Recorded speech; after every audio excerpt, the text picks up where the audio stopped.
when we started to move from being a simple transport company to a 3PL, right, we have to integrate warehousing, we have to integrate freight forwarding, freight management into an integrated concept and say, you know, we are all to you, we're all under one roof. And that was a difficult move from a transport company to that level. But we actually started to invest very heavily in the IT. So IT is today a key differentiator for us.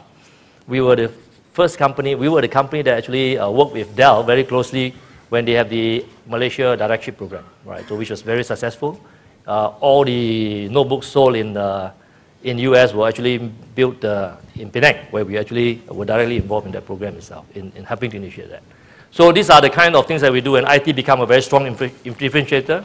As we move along, we have looking at various models. So the models of how we can become a better partner, how we can become more connected, basically all the way downwards. So we actually work very close with the communities that we run. All right. So for example, in India, we work very close with the last mile partners. We have about 20 over last mile partners. In Indonesia, we have about another 20. In China and so on. The idea of doing that is actually to be able to look at how we could leverage basically the lowest rung of the value chain. Right? And the good part is that because we came from a transportation company background, so we knew everything about transportation. We knew how to help them bring up the value chain and how to connect everybody so that we could collaborate and work on a very strong solution so we can offer to our customers. And the other part of it that we have very fondly do is actually in the area of looking at how we can partner with the governments of the countries. So, for example, one of our pet projects, like John and us have been talking about, is really the city supply chain hub. Right? So we built today city supply chain hubs in some of the major cities where there are 10 million population and above. Our idea is to work with the city government to look at how they can grow the city without the growing pain. So it's about design thinking again, right? In thinking of how a city to be designed, how urbanization itself could be taken to a different dimension to make sure that the city grow without the growing pain, right? So the whole idea of locating a very nice distribution facility, all right, very close to the city but not inside the city, right? Ability then to sort of have all the cargoes hub in that place, and then with a lot of few hundred trucks that deliver and feed the entire city consumption point. So this is the kind of concept, and we are building them all across actually China at this stage. So as a small company, I think we pride ourselves as being, or really not pride ourselves, we are forced to be innovative. To us, in the culture of the company, innovation to us is survival. It's not innovation just for the sexiness of being innovative. To us, if we don't innovate, we know in one day we will be out of business. Right? So innovation in the whole company is actually all about survival. And it's a lot of hard work. Innovation is like somebody said, is that Einstein? 5% inspiration, 95% perspiration. Yeah. So I think we are very hardworking in making sure that whatever we innovate, we execute, we make sure that we could actually share it and bring it as a platform to offer to our customers. And that's what we are continuing to do. Even after 57 years, our journey continues. And we have a very interesting strategy which is very different from many of my big competitors who are also here. We do not believe in asset light. We believe in asset right. So we are not averse to investing in asset, holding investment in very choice locations, infrastructure that will support our customer and ourselves to be able to implement solutions and partnership for them. Thanks. Right. Thank you, Robert. Thanks, Robert, and we'll come back to some of that. David Pegley is a fellow Australian, and I met David probably 5-6 years ago. I can't recall now. And it's quite a unique story, this, because I don't know so much about Asian countries, but certainly, as I indicated, the Western countries, we've got commerce commissions who get very, very, very sensitive when competitors start talking to each other. And I think the story that we're going to hear from David Pegley today is CEO of this company that's actually jointly owned by the 4 big banks in Australia who hate each other, and yet they have a company that they jointly own. And maybe you can also share with us, David, how you managed to work for 4 competitors who hate each other and still keep your sanity. The answer to that is carefully. Yes. Thanks very much, John. And Let me disclose up front, I'm nowhere near a supply chain expert, although I'm that's fine. busily catching up. Perhaps for the audience benefit, I should give you a little bit of background about what we do, and probably everybody's familiar with the product we work with. Lovely product, this one. Everybody one? No? Samples, yeah. There's absolutely no problem in demand. Its biggest problem is forecasting demand. Let me tell you two stories about a couple of experiences that I've had to give you some sense of what we are trying to do.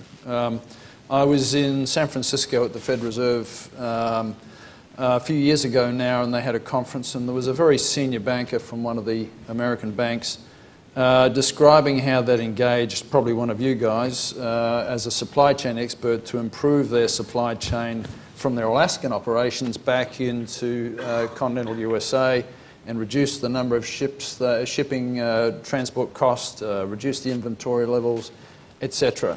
And there was an Australian in the audience, could have been me, that asked the question, why are you actually shipping it back from Alaska? Surely Alaska's a closed system and there must be other users of cash that could benefit from your surplus rather than ship it at all. And that was heresy. Second example I'd give you is I've got a good friend who runs the supply chain elements of one of the Hawaiian banks. And you'd think that in the Hawaiian Islands there would be a fairly closed system, but they're busy trying to negotiate contracts with carriers to reduce the cost of shipping cash between the islands and then shipping cash back and forward to the Fed Reserve in San Francisco. Once again, why aren't they working with each other in the same location to try and optimise? What happens in the cash supply chain is there are, because of the customer bases of different institutions and different retailers and different casinos, etc., users of cash, is you get variations in terms of accretion of inventory, and another organisation will deplete it.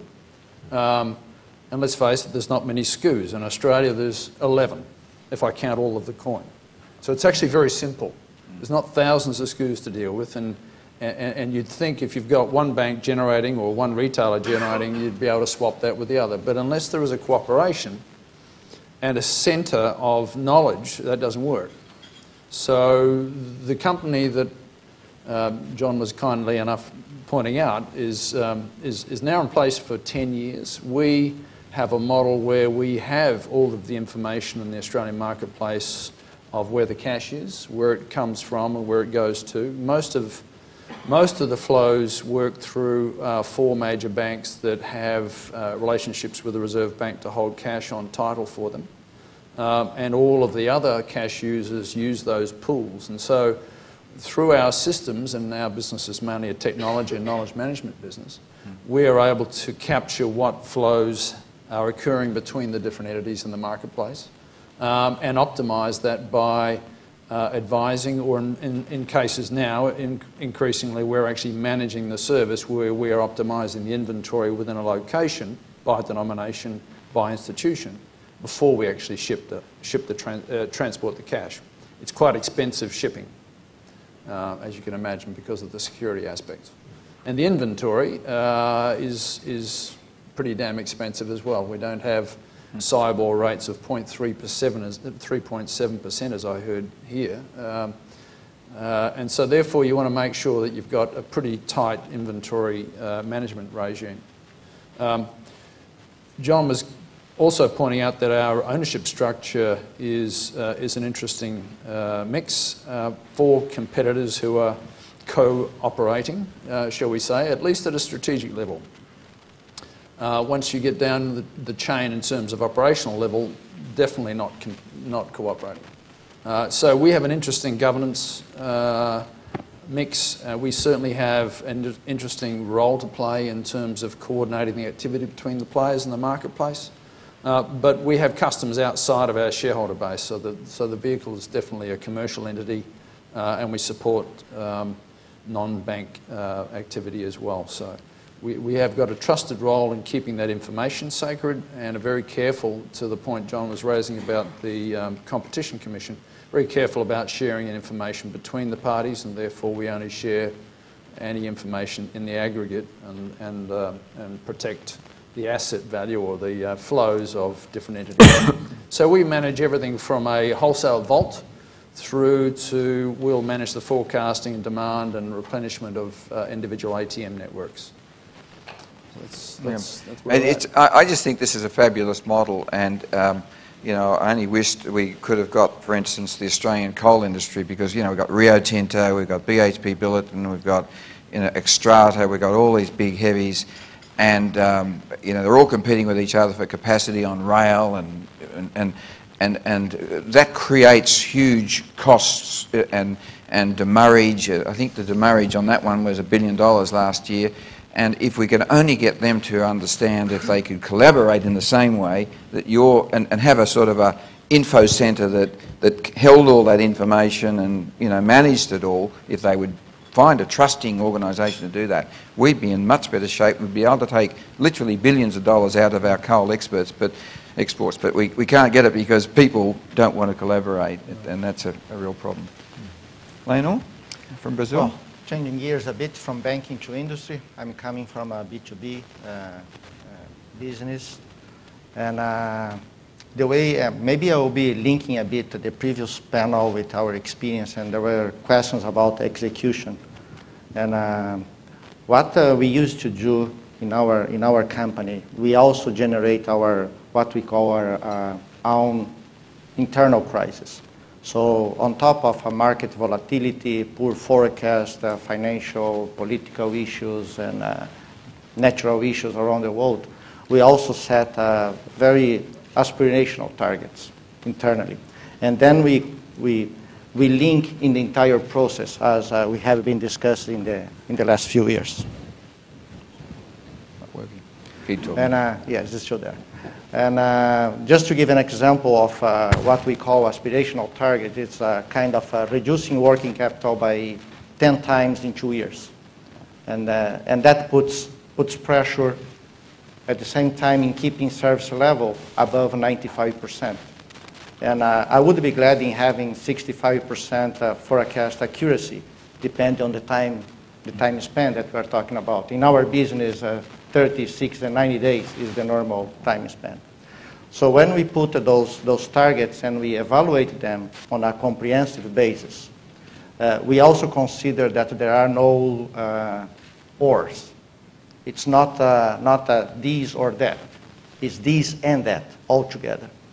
And that forces them collaborative action through the entire chain, from customers to suppliers. And we also have what we think is high discipline in execution. So we trust, we give freedom, but we go and see. So there is a strict revision in the discipline on a frequent basis, and that forces then the alignment of the chain, including suppliers. So we do have a model that combines an evolution of a concept and models and then execution, because as it was also mentioned in the previous panel, one of the challenges is to turn projects into routine. That's when you change culture. That's when you really make it happen on a daily basis and you embed the practice. And the only way to do that is a strict discipline in execution and a strict follow-up. And once you do that, then we are ready to go in the next wave. So getting the examples that we have been discussing, we are now in a phase exactly to improve the alignment with suppliers. And unfortunately, John, we are not allowed to have similar examples as we just saw, because in our case, there is strong regulations in terms of a competition. So collaborating with competitors is something that is not completely available to us by now. But we are then making a strong collaboration with the suppliers and following also what we said or what we discussed before in segmenting the customers. So by putting high aspirations, making it happen, force us really to find out solutions on how to embed a more integrated supply chain. So, and your business, just because people might not be familiar, is essentially the Embraco division, which makes compressors and globally for washing machines and domestic appliances, etc. Doesn't it? Just might want to clarify that. Exactly, and we have more or less from 20 to 25% of the world market. We are present in all the continents, and we have a supplier basis spread all around the world, and also customers all around the world. So that's the way. And also, an important thing in execution is to consider also the local cultural differences. How do you execute? How do you really make it happen, considering the different aspects of the different cultures? So there is a juice on how to understand doing that in China or doing that in US because of the different aspects. Good. And that is helping us really to understand and to integrate suppliers and increasing the collaboration with the suppliers and customers. Okay, thank you. Our next guest is I met Thomas only a few months ago in Shanghai, and I must say that the companies that have been in the news over the last 3 or 4 years have certainly been the aerospace companies. And we heard it yesterday when the example was being given, I think, on one of the panels around risk that in the aerospace, the 787, of course the A380 had its problems, and we've got Thomas Dalquin here, who is from one of the EADS companies, which is the holding company for Airbus. And I was fascinated with some of the work he was doing, and I invited him to come along and share that with us. So, Thomas, could you tell us the sort of business models that you're looking at? First, thank you, John, for this invitation, and good morning to everyone. I'm actually in this industry field of aerospace, aeronautics, and defense and military issues. And let me just upfront apologize because I'm French. And you know, French people are better in soccer, wine, food, strikes. What about kissing? What about kissing? Actually, that's right. Better than in foreign languages. So hopefully my English won't be an obstacle to deliver some of the messages.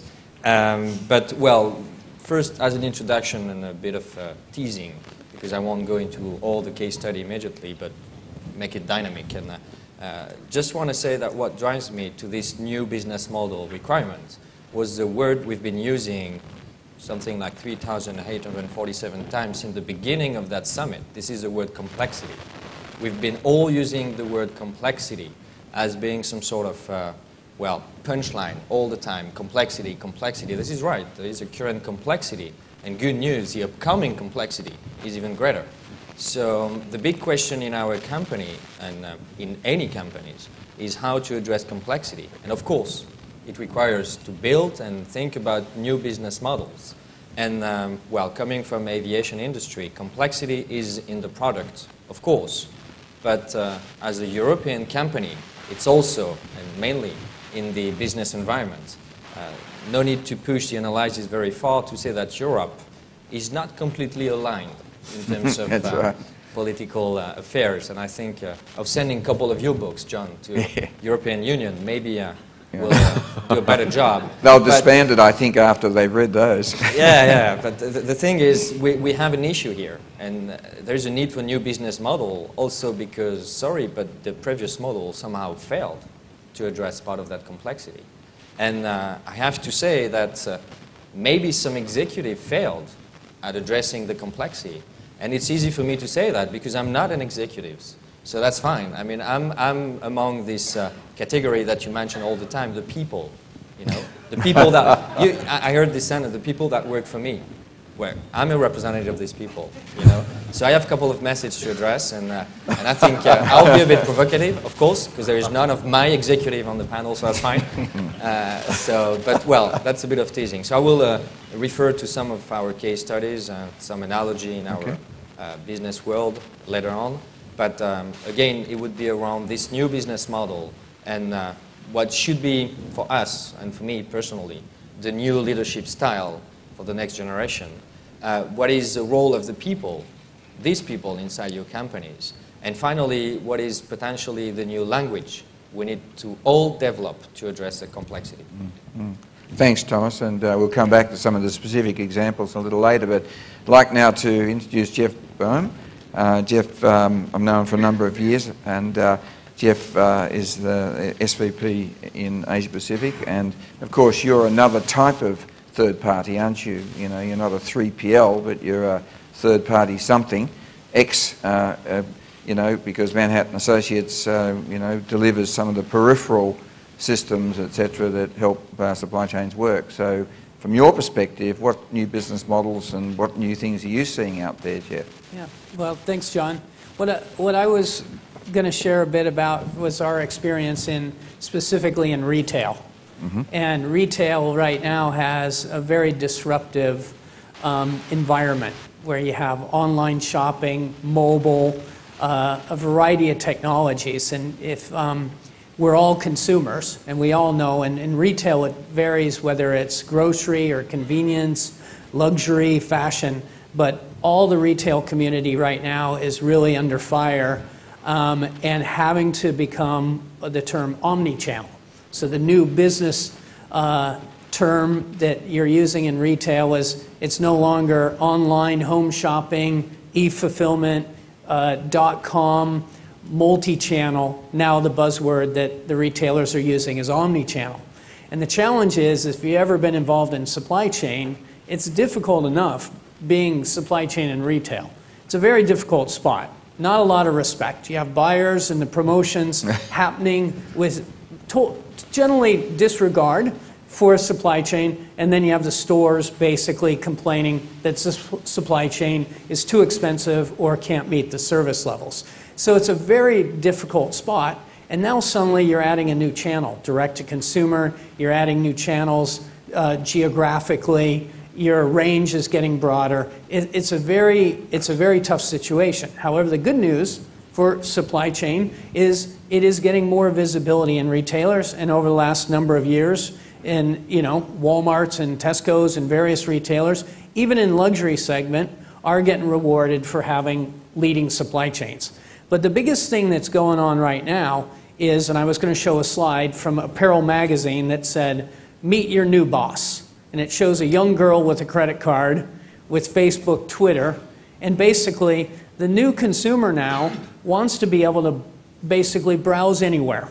And if you see some of the news that's going on, it's a nightmare for some of the large box electrical retailers where people are doing what's called showrooming, where you basically go visit this play or test out the gadgets or whatever, and then you're immediately go to an Amazon.com app, scan the SKU at a Best Buy or a store, a Walmart, and it comes back and says basically buy it at this lower cost now and everything. So why have these large showrooms and storefronts? Why is brick and mortar, it's coming under a lot of challenge. At the same time, the pure.com plays are having to now think about brick and mortar or having a physical presence, not only in returns was mentioned earlier today, but to capture that whole omni-channel customer experience. Well, from a business model, if consumers can browse anywhere, they can buy anywhere, and a big trend right now is if, as a retailer, you want to drive your consumers to the store. So pick up anywhere. So buy online, pick up at store is actually the majority of favored destinations for shoppers in a lot of cases. So think of the supply chain complexities of doing that. And a lot of times you can get the supply chain people and the store operations and the buyers together, but unfortunately often there's a financial model behind the scenes that says, how do you give that store credit if it's purchased online? Do you give it to your online group or do you give it to that store? What happens if it's a return? Who pays for that return? So retailers have to really throw out their current financial accounting model and adopt a new business model that says, you know what, we're going to have each channel with our brand serviced and we'll figure out the financials in the background. But we've got to break down some of those old archaic performance measures in retail. Now what's important from a supply chain standpoint is just back to the point that the word of the conference, complexity, is it's, you know, now you have to support fulfilling a customer order to a store or from a store. And so the supply chain is actually leaking into managing inventory in stores. And, you know, it came and kind of has been quiet, but it is absolutely bubbling in the background, and there's some great examples in the marketplace. RFID is coming back at the item level. It's here. It's real. So from a supply chain standpoint, tagging and various things, major retailers are seeing huge benefits. Not doing with the original designs, but now more for just cycle counting through the stores and giving RFID to the store operations people, in some cases attached to tablets. So it's about giving supply chain information to the store clerks now because you want to save the sale. We call it zero disappointment retail. Someone comes into your shop, they like that particular style in black, in a size, you don't have it. How do you save the sale? And so how do you give the tools to the shop assistant to help that consumer to save the sale so they don't go basically to their mobile application and say, okay, I guess I am a medium, not a large in this style. I'm going to buy it online from a different brand or different. And I'll talk a little bit later, but if you're in wholesale or a brand or manufacturing supplying retailers, the business model is why should everyone hold inventory along the supply chain? Shouldn't in some product lines, why doesn't the wholesaler or the manufacturer or the supplier service directly to the consumer under the brand of the retailer or under the brand of, you know, the online shop? So there's all sorts of dynamics going on, and the very interesting thing is, I think as supply chain, you know, passionate supply chain practitioners here, we actually can help our businesses tremendously move into this new omni-channel world, because it's not an option. You have to support.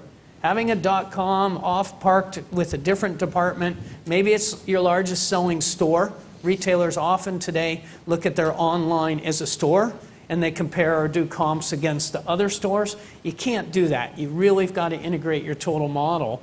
And there's some very interesting things out there, and some older, where you would consider maybe tired retailers are using omni-channel, their investments in supply chain. It does take some technology, but mostly it's getting people in a room to decide how they want their brand to be marketed and distributed and fulfilled to the marketplace and returned with loyalty.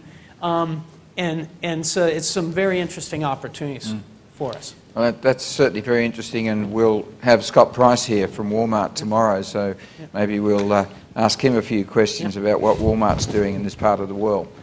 Our final guest panelist, I've known for a number of years. Michael has got sort of two hats, really, in a way. A previous hat where he was heading up Dubai Central, and that was a totally new model that just was built out of the desert and is still being built.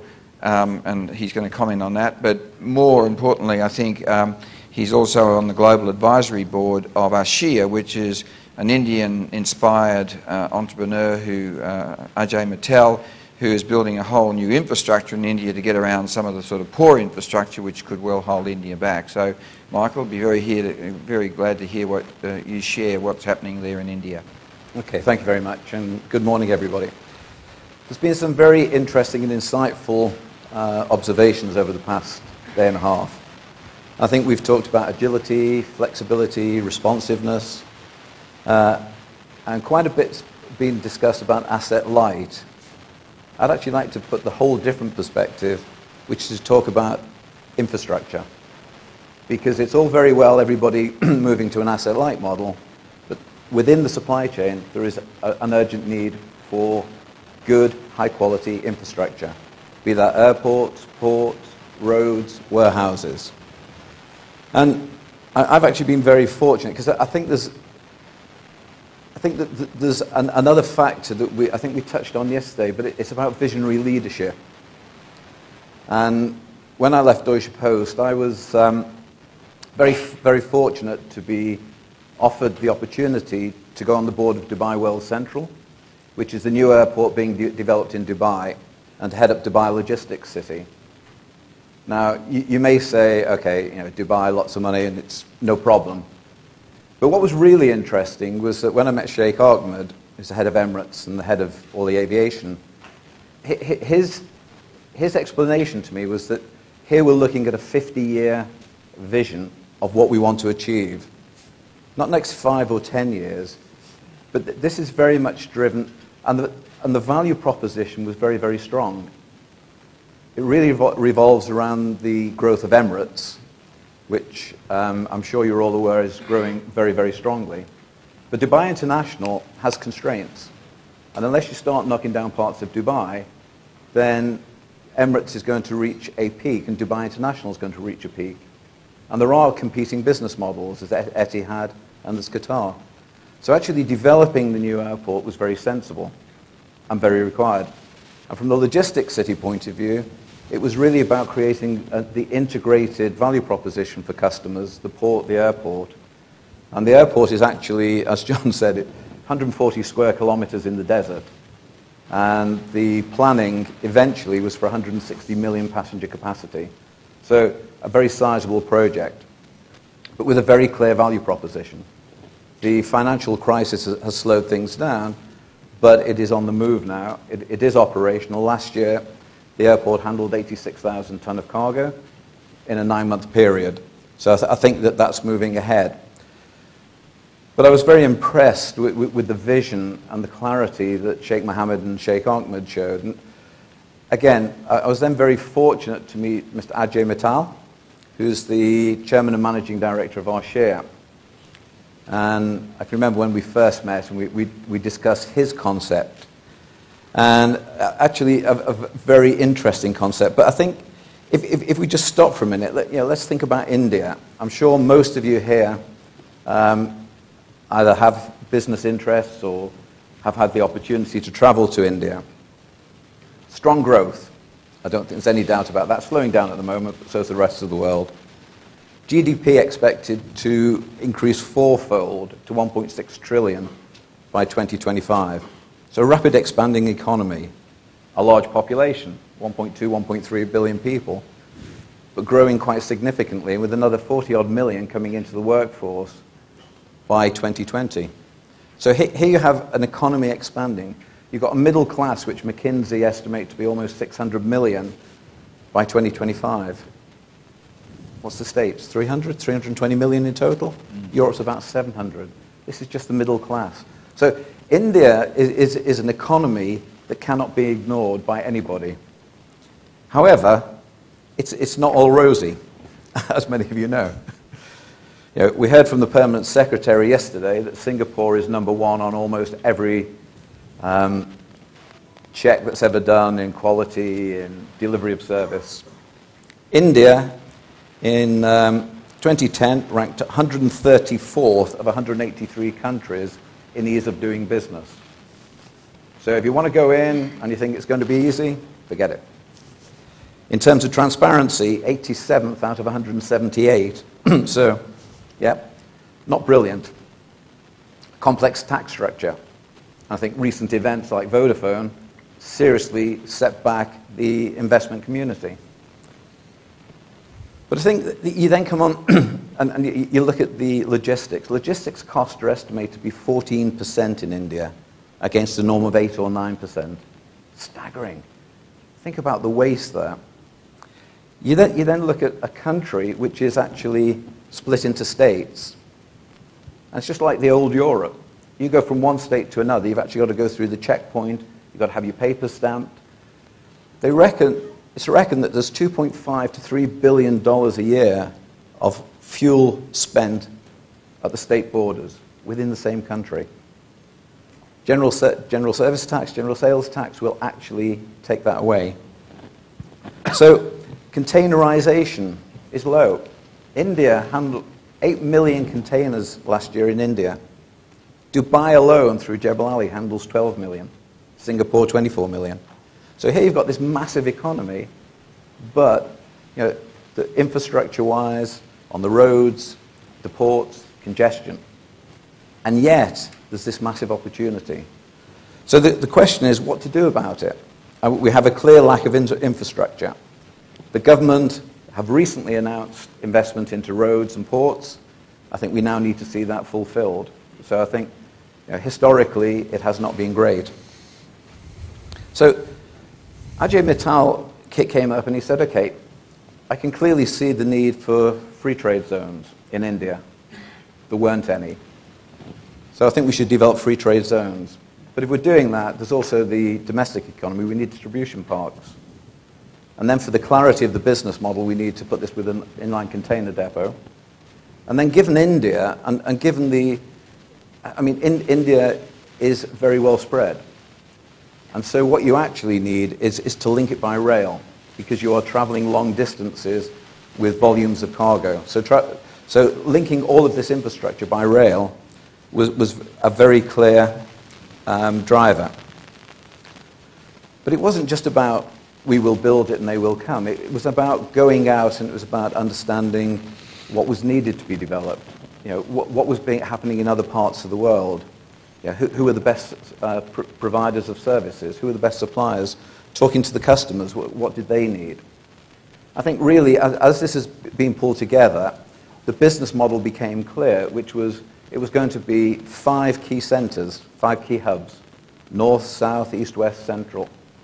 So Delhi, Mumbai, Nagpur, Calcutta, Chennai, all linked by rail with sidings within the complex. So really, here was an individual with a very clear vision of what was required, not just on his own, but through collaboration, through talking, through actually getting out into the community. But he did not depend on, he didn't then go to the government and say, okay, I've got this great idea, can you please just give me the land? Because again, acquiring land in India is not easy. No, he went out and through organizations, he acquired the land. And in acquiring the land, from the corporate social responsibility point of view, it was actually guaranteeing jobs for each acre of land sold. So, this has been a process, but we've now got to the situation where we have Mumbai and Delhi open. And I think this has been a real journey. So, has it been easy? Absolutely not. You have to go to the market, you have to raise the funds. You then have to build. And if anybody has seen the facilities, this could be Singapore, it could be Dubai, it could be Rotterdam. These are international facilities. These are large logistics parks, be it a free trade zone or be it a district park. We're talking lots of warehouses, but we're also talking container yards for 10,000 plus containers. We're talking about over-dimensional cargo. So this is actually providing solutions for companies who are going to be trading in India and who can actually link the import, the export, the domestic, but using international standard facilities. And again, through the aggregation, what you're actually bringing together is the community. So we're focused on the shipping companies, we're focused on the retailers, manufacturers. 3PLs are welcome to come in and take part of a facility or a facility. The metal traders. And it's interesting because almost every week now there's a new opportunity. And it just opens up. And so there are things that you've never thought of that you suddenly need to start providing for. So Volkswagen have started to bring cars into the zone. Why? Because the duty is very expensive when you bring it into India. So if you can actually hold the cars until they're actually required, you're deferring your duty. It's not a saving, it's just a deferral. I think that was one of the key challenges as we got started was customs, because the customs saw this as a threat. What is this free trade zone? And remember, this is the first free trade zone in India, so there's a tremendous learning to go through. But that's now been worked through. The team have done an absolutely phenomenal job.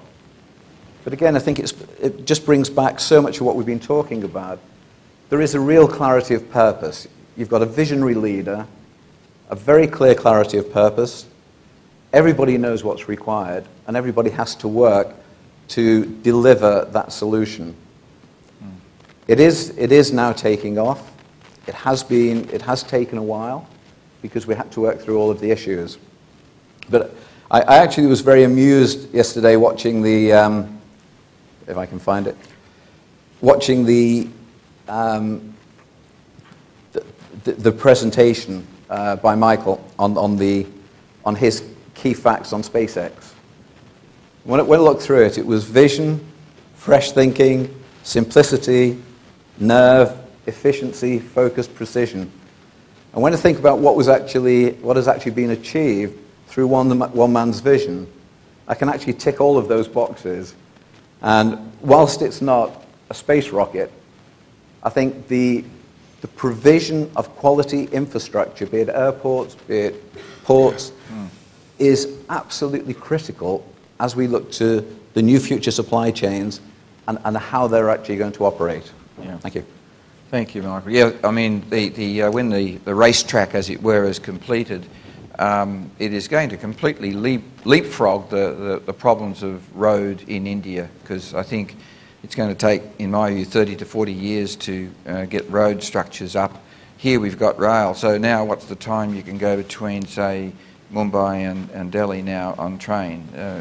Well, yeah, hours, isn't it? Instead of many, many days, you're now reducing it into hours. That's right. And then they're going to be building the new cargo lines as well. And I mean, it's interesting. I know Ajay Mittal well, like Michael, and he doesn't mince around. He went from zero to the biggest owner of trains in India in one order.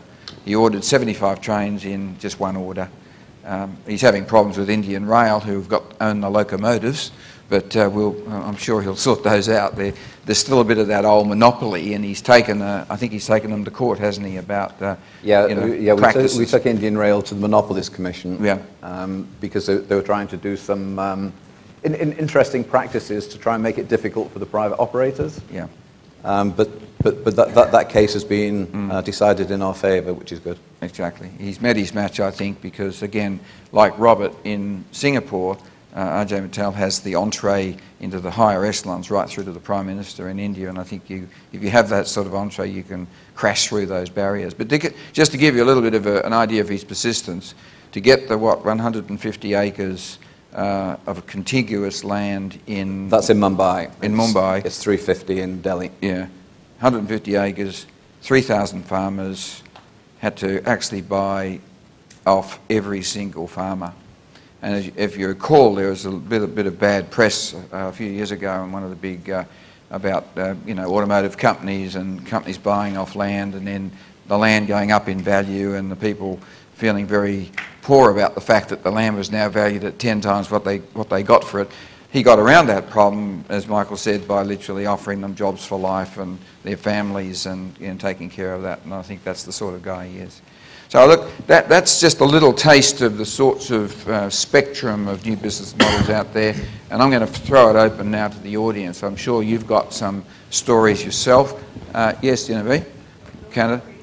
Why don't we just get the microphone coming over, because you've got such a soft voice. A hard hand, no doubt, but a soft voice. That's not what my team says. Thomas. Yes. C'est votre nom? Yes, oui. Okay, so you whet my appetite. Oh, good. You did not satisfy my need as a client. You indicated that you had secrets to share with regard to how we could engage you and engage our organizations structurally, in terms of approach and in terms of language. And I want you to share. Okay, there's the challenge. You've been told. Okay. That's an order. Okay. Before I just go into a couple of examples, let me make some sort of analogy. We used to observe nature to build products, typically a plane. We try to reverse that, and let's observe a couple of technology in aviation and transpose that to organization. For those of you familiar with aeronautics, you've heard about the expression fly-by-wire, probably. Let me explain. It was a breakthrough in the 80s when actually we thought about replacing the old mechanical heavy cable when the pilot was actually completely connected with very strong and heavy link to the rest of the body and the rest of the plane. So let me transpose that to organization. It's typically what we still see in some of our companies, having this leadership, these executives, leading the whole body of the company with a very strong linear line of command and orders and execution, so very strong. The fly-by-wire improvement and breakthrough done by Airbus and created that Airbus that you know today was actually trying to think a little bit about that and move it forward and say, well, we could replace this heavy cable by just some wire.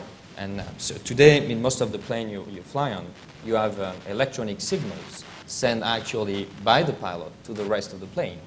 And this is the state of most of our company today. That's what we feel. The leadership and the leaders are trying to send some signals, but it's still through wires. You still need this functional, vertical way of doing business in order to execute. So let me share a bit of secret about the next step in that technology that may inspire what we could do in organization. The next step is called, and it's not applied yet, it's called fly-by-wireless. Pretty easy to understand. You remove the wires. So you don't need the wires. You keep sending the signals. But if you just get the mindset of that example and analogy, you'll see that you move from still something pretty linear to something more like a flow, like a wave inside the plane. And that goes beyond the plane. You all know that if you get Wi-Fi at home, all your neighbors get your Wi-Fi, right? Yes. So be safe. I mean, in the plane, the wireless won't get into other planes. So the pilot is still in charge of his own plane. Yeah. But anyway, that is very important. What that means, transpose that to organization, is you leaders have a role in your organization, but also in other organizations. The impulse you're going to give will have impact on you people, but other people. The market, but other competitors. We'll discuss about this different model between competitors when they work together in a co-opetition, the word they use. Co-opetition, And let me go further a little bit on that analogy, because there is something that NASA is working on after fly-by-wireless. This is called Intelligent Flight Control System. And what it is, it's back to what Pat was saying, actually. This is a smart organization. This is, and that's why I like the comparison between supply chain and the business and living organism. It's because it always recall and remind all of us that the brain is not always in charge. We do have in our body a lot of mechanism and system, like our immune system is not working under our brain impulse. It's more like something autonomous. And you got to see your people as having this ability. They can work like an immune system. They can react to the external environment without the need of a clear order or a clear command. They can just need a vision, and it's better to be aligned. We all know that when we get a little bit sick, it's better when the brain just focuses on trying to recover, even if the brain is not doing anything, actually. The body is recovering by itself. So what I'm saying here is this intelligent flight control system is actually what we expect in our companies, is to have the people able to interact alone on themselves and solve problems. So to tackle complexity, we often use the word collective intelligence. It has been used a couple of times, different theory. But how you get this collective intelligence, how you get people working together without this strong impulse from you bringing the solution. Because when you say execution, when you say strategy, you have in mind that somehow you get the magic toolbox, you get the solution. And the truth is complexity can only be addressed in very, very scientific terms, only if you create the scene, if you set up the scene. Another analogy for those interested in education, you've probably heard about Maria Montessori. She was trying to develop an approach of teaching kids in a different way. It was not about teachers being here to pour knowledge or strategies, same analogy, into sponge-like people, but rather try to set the scene, let the freedom, and give the children the ability to learn by themselves. And if you ask your people in your company what they're looking for, some of them will say money, some of them will say, I want your place. But the truth is, deep down, what they want is to learn. Nothing has changed from school. They want to learn. They want to learn new things. They want to be pushed in their own limit. They want to learn. And if they just have to execute, whatever level you're talking about, it's not learning. So still at the very high level, not giving you concrete answers. I have a couple of them. Which you might have to have that conversation one-on-one or something. Probably, but hopefully you just answer part of your question. Yeah. Thanks. Roddy? Roddy Martin from CCI. Yesterday, when I teed off the panel, the transformation panel, if you remember, there was a slide that says leaders have two jobs today. One is to run the business today, and the other one is to build tomorrow's capabilities. And if you go to companies that do that extremely well, like the Procter & Gamble's, the Dells, etc., what they've done is they've codified practices. So to the discussion we've just had about fly-by-wireless and intelligent businesses, and I'd love to hear from the other business models, to what extent have you managed to codify some of the processes? Because we can't always react off a zero base. We can learn, and some learnings will deliver value, and if you codify those learnings, then they become the new ground zero for the organization to respond. And that is sort of the organization of the future, and I'd love to hear some comments from the panel. Who would like to take that one? Anyone? Yeah? Roddy, in the world that I live in, the majority of the future relies on trusted relationships, if you think about the partnerships that we have in terms of at least an equity base. And like all relationships, that relies on the individuals engaged, and those individuals move on, they change, and in our world, codifying, to use that term, and locking that in becomes a challenge, because you need to be adaptive to changes in not only the institutions that are involved and their different strategies, but also the individuals that are engaged in the day-to-day interaction with the company. So to the extent that you can, from a business model point of view, codify it, we have done that, but it needs to flex and deal with those changes in strategy. Below the strategic level, though, operationally, obviously you're able to deal with building and practices and processes and information exchanges, which over time take on and in effect in our world, we've standardized over the last 10 years pretty much the industry information exchange throughout the industry. And so it's two different levels, I guess. Yeah? Yeah, very good. Maybe, Robert, you'd like to comment, because, I mean, Robert runs, I would say, still a company that's still in that entrepreneurial phase, Roddy, and as you know, when you're in the entrepreneurial phase, the codification at best is less perfect. It hasn't quite got to the maturity that you can then suggest. So maybe you can give some experiences of the struggles you're having with codifying processes in an entrepreneurial growing company. John, can I just clarify one thing? Codification does not necessarily mean hard standards.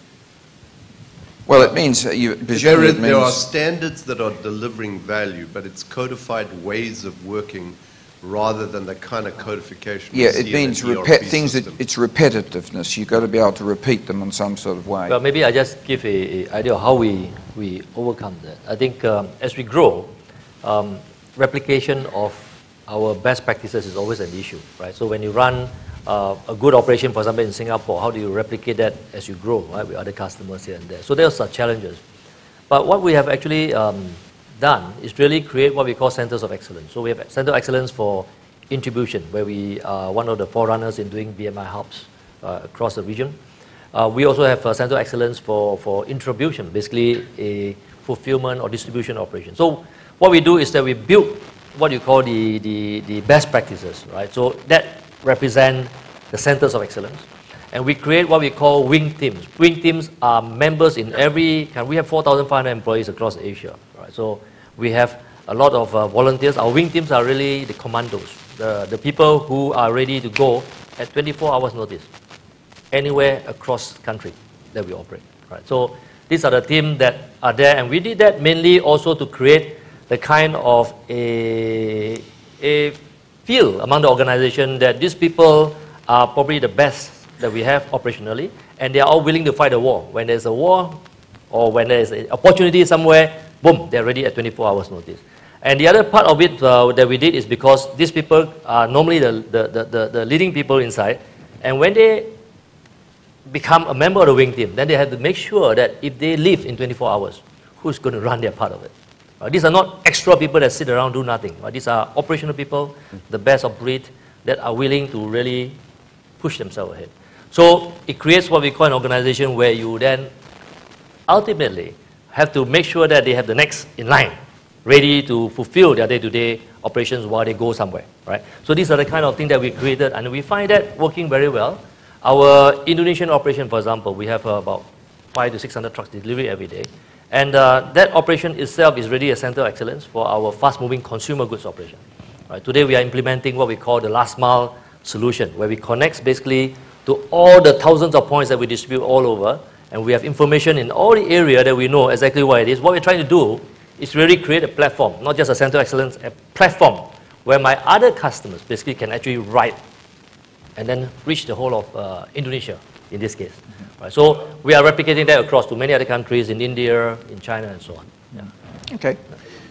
Other question? Yeah, maybe even suggestions of some of the other business models you've seen.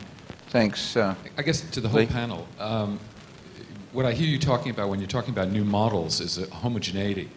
How are you going to deal with all the cultural differences where business is trying to work in these different areas and different take-ups for these new models? It's a good point. I'll make a comment on that and then perhaps ask, because we've got some people from very different cultures here. When we put the alignment together, and one of the first companies we worked with was a New Zealand company, Fonterra, which is the #4 dairy company in the world, operates, as you know, Lee, across 150 countries in the world. It sells dairy ingredients for chocolates, and they have 2 million tonnes of dried dairy ingredients, which is serviced right across the world. And we did the original segmentation, and then we set out to try and work out what that meant around the world. And my biggest concern at that time was, well, we've done this sort of segmentation for the New Zealand market. Is it going to be different in France, or is it going to be different in China when they're selling these ingredients? And one of the big things that where I had a sigh of relief was that as we went around the world, we found that people are similar. One of the fascinating things about people is they're more similar than they are different. And, as long as you come from planet Earth, I'm not sure of 50 years' time when we've got people coming back from Mars, whether it's going to be the same. But what we found is, in France, the same segments, but different mix. So, for instance, in New Zealand, we might have found 40% of people were, let's say, agile and demanding, but in France, we might have found 30%, So the same segments were there. The only thing that differed was, and this was driven by the country culture, because there's two levels of culture. We've got our company culture, so we've got a Dell culture, a Schneider culture, a YCH culture, which is driven by leadership and all those things. But then when those countries go international, or go to Russia or wherever, they are then shaped by the country culture. And I know, for instance, I've seen how this varies the way McDonald's works, say, in Russia. You get the same product, but there's some slightly different processes and ways that they do things. So I think the good news that's come out of all this is that we're not as different. It's not as scary a problem as we thought it would be, but it's still an issue that as we send our people out to different parts of the world to operate across our model, that they've got to be conscious and sensitive to the different local cultures in which they operate. Does that sound, Jeff? I mean, you're operating across a lot of cultures here. Do you find that? No, I agree with that. I think a lot of times if you start with a blank slate or a whiteboard and say, what's unique about your culture, or what's unique about your customers or your supply chain, the first thing is we're different. Yeah. And you don't want to tee it up that way. I do think the thing that we're seeing is, especially as businesses are more global, more online, more mobile, get a good cross-functional team that has experience in different countries or markets, build a core operating model, and then socialize it or spend time finding out the different country or cultural requirements. But start from a core business operation, and we see it, customers or consumers have the same expectations globally. Some countries, they're not as sophisticated, or the retail, for example, is not as sophisticated. They have lower expectations. They will get there. So, you know, core model and then tweak it or adjust it as needed.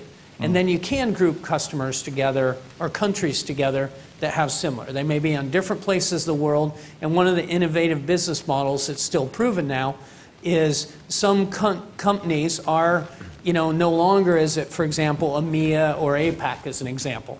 You know, for IBM was trying, let's take our growth markets. Yeah, of course. And they literally took countries around the world that shared similar scale and buying habits. Yeah. And they had their people flying all over the world for these meetings. And it was an experiment, but it was an interesting thing for a large-scale organization like that. We're actually going to hear tomorrow in, I think it's the last panel, we've got a representative from IBM who's in the healthcare industry, and her subtitle is growth market. So she's looking after the particular growth markets in Asia Pacific, but there's other markets here which are probably at the much lower end of the scale, and that they've got other solutions for that. Yeah. What about? Probably is a bit a small part of what and a lot of how you implement, considering those different cultures and characteristics in each region. So how you adapt in each one, because as John said, there is lots of similarities in terms of what people want, but how you implement that, it's, I think, the secret. When people come from North America into South America, do you see them having problems, Absolutely, Lionel? absolutely, yeah. Because same things are done on different things. And different it's ways. the key stick Yeah. that was mentioned in the latest panel. So understanding the how on a broad, similar basis of what, Yeah. regardless of the business, it's important. And that's part of understanding on how organize and implement your supply chain on each different region. Robert? Yeah. I just want to, you know, the people are similar but not the same. So I think the different cultures are always there. And sometimes culture for companies that's able to inculcate a strong culture within the company is actually an advantage. Right? So that when they actually go across culture, somehow the fact that you have a very strong culture as a company will be able to help you, right? Sort of equalize that. So the way that we do it is really more to understand, basically in each of the country, how does the Indonesian employees behave, how does the Indians behave, how the Chinese behave. So, but at the same time, we try to inculcate the YCH culture among them. So for us, we pride ourselves as a family enterprise. Right? So we treat every member of the 4,500 people we have as a member of the family. We call it the extended family enterprise.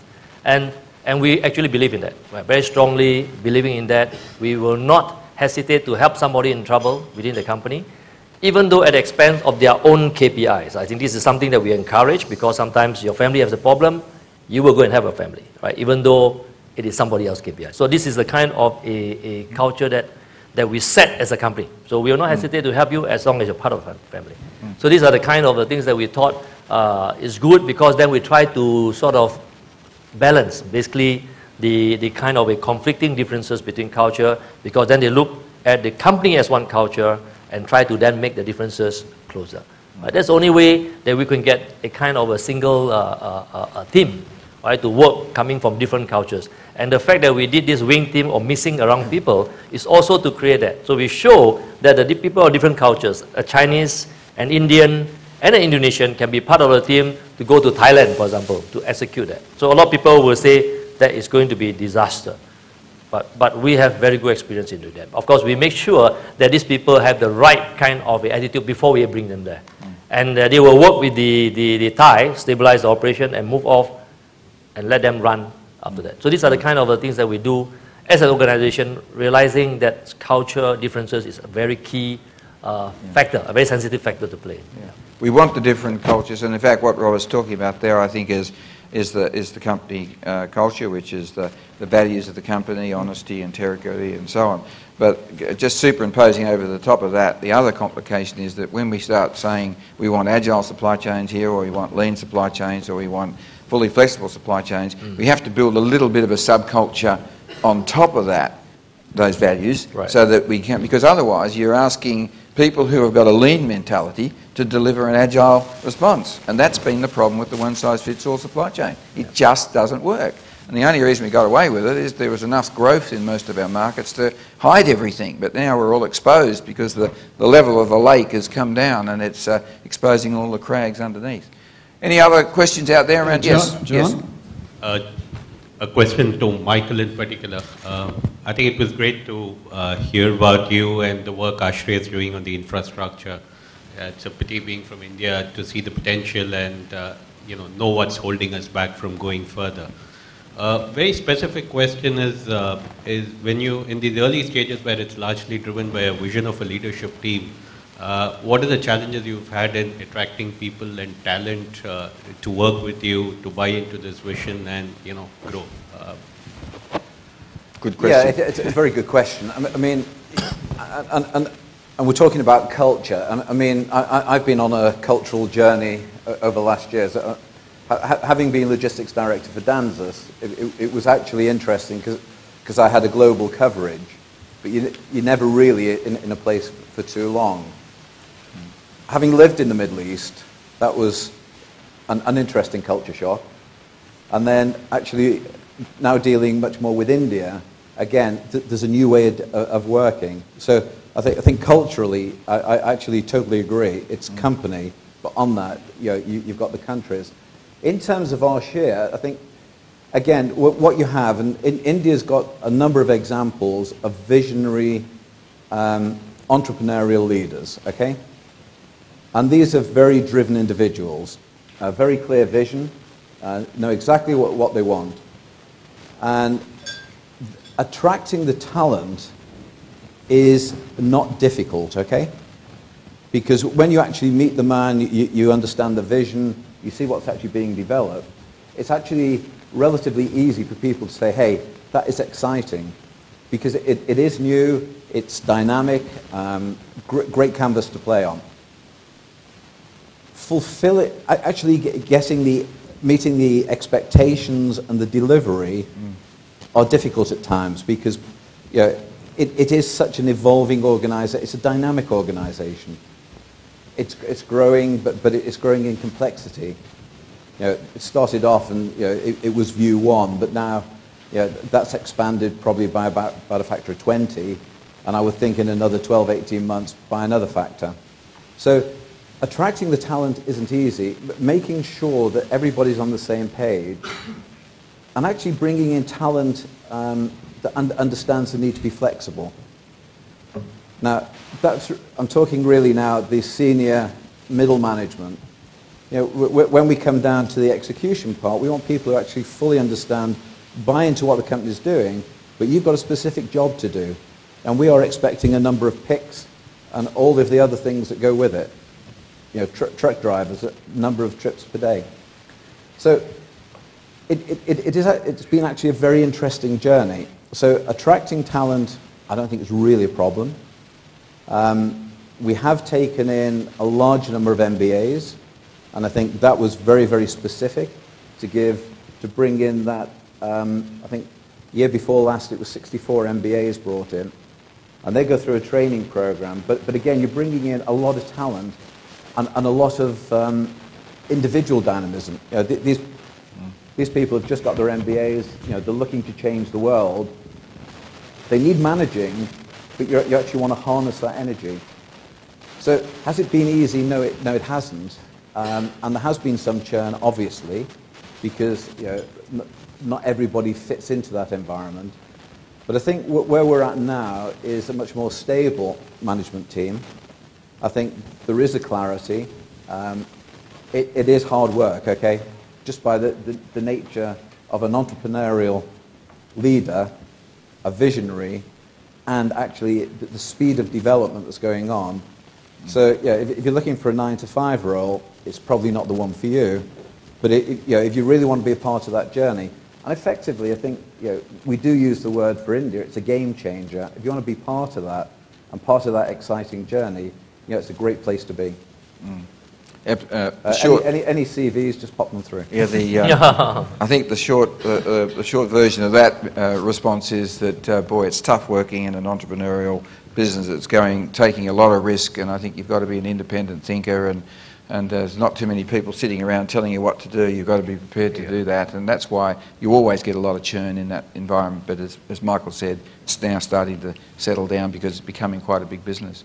I think we've got time for a few more questions. I wanted to make sure you... yes, Tony? John, I thought I might go through one conference without asking a question. But No, you couldn't. I know you couldn't. Tempted. I'm the grog supplier. You'll be tasting some of Tony's product tonight, ladies and gentlemen. So, But having spent 20 years as a management consultant before becoming a grog supplier, I've been listening to this conversation and I wonder about whether, one of the things that we drove our success around was a thing called the KX. The knowledge exchange. Yep. It was such a big part of our business.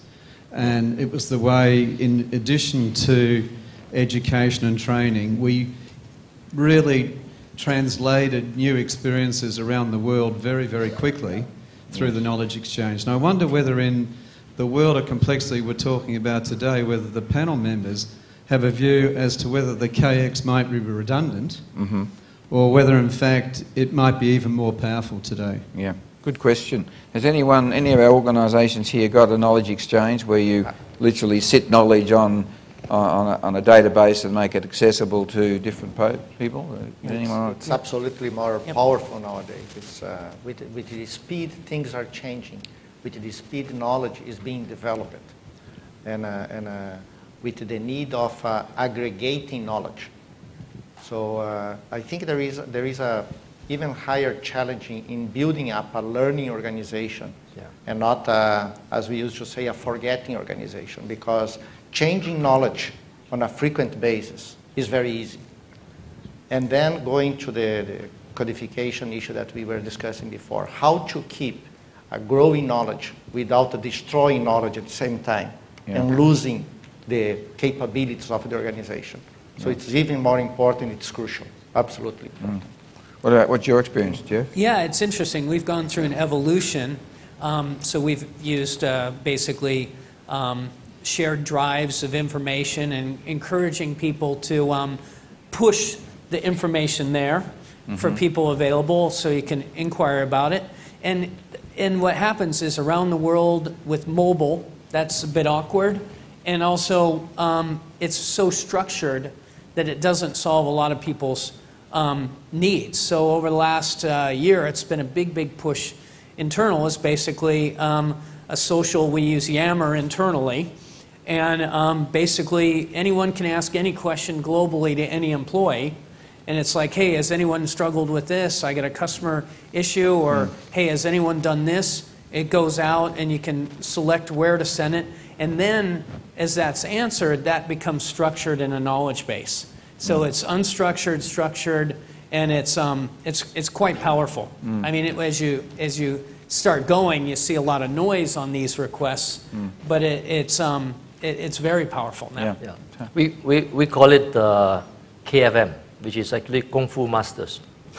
Yeah, you know the Kung Fu, Chinese Kung Fu. Yeah, but actually it stands for Knowledge Fusion Management, right? So we look at it as fusion because from the way that we run, because we are partnered with, you would say, the most amazing companies in the world. Companies like Dell, Motorola, of course, using some Shine, Samsung, LGs, and so on. But the idea that we work is about knowledge fusion, is about we learn as much as possible from the customers too, right? And we try to create a fusion aspect and put the knowledge in such a way that we have designated Kung Fu masters in each areas of the knowledge, and we share it among the company.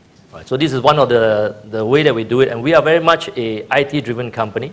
We have 200 software engineers ourselves designing solutions. We're just more than a 3PL, and that's very critical because that's where we come out with what we think that when we design any application, it's not about the application doing for us. What is the value to the customer? Can the customer find value in that? And we do it very, very, very fast because we are running the operation as we go at the same time.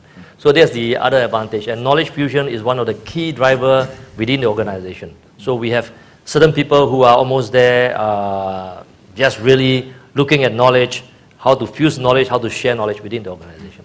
Yes, Thomas? Just a quick comment. I will be provocative again. Sorry, but we share knowledge. But the problem, actually that's what we discovered within EADS, is people are sharing a lot of knowledge, but outside of the company. We were screening the web about the new product, the A350. Composite plane, breakthrough revolution, very complex high-tech products.